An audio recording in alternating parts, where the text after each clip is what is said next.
This was a form of torture the Germans used on deserters. A deserter's feet were shackled with iron chains, the other end of the chain nailed into a solid rock. His comrades left him with only a few bullets and a small amount of food, ordering him to stay behind and block the Soviet soldiers. As soon as his comrades left, the deserter raised his sniper rifle and began loading bullets. But by the time he aimed, they had already disappeared into the forest. At this moment, his most urgent task was to rid himself of the shackles on his feet. He raised the sniper rifle and fired at the chain around his ankle.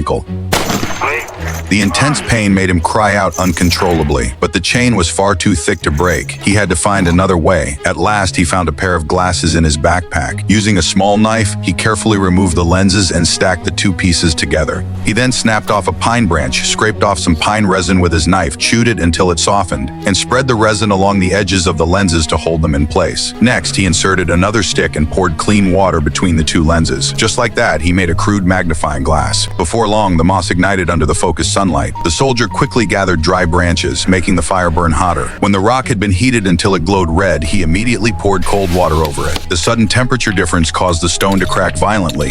He strained to pull the iron spike out, but it still wasn't enough. Yet he didn't give up. He repeated the process again and again. Gradually, more and more of the iron spike was exposed. Before long, a large hole had formed in the rock. A few more times and the spike could be pulled free. Suddenly, he heard the sound of an engine in the distance. He quickly grabbed his sniper rifle to check. A Soviet military truck was passing by. Luckily, they didn't notice him. He knew he had to hurry. Worse still, he was almost out of branches. His food was nearly gone, and even the water in his metal container was down to the last cup. This was his final chance. He splashed the water onto the rock and quickly packed up his tools, prying hard at the cracked stone. But the iron spike still refused to move. He took out all his bullets, gathered the gunpowder into a metal container, poured it into the hole and covered it with a stone, then threw in burning moss and quickly dove behind a large rock. The gunpowder exploded, filling the air with white smoke. He immediately stood up to check, but the iron spike was still not loose. In rage, he kicked the spike hard twice, yet it still didn't move at all. Then he tied his rifle sling to a distant rock, gripped that rock with both hands, and smashed it again and again against the spike,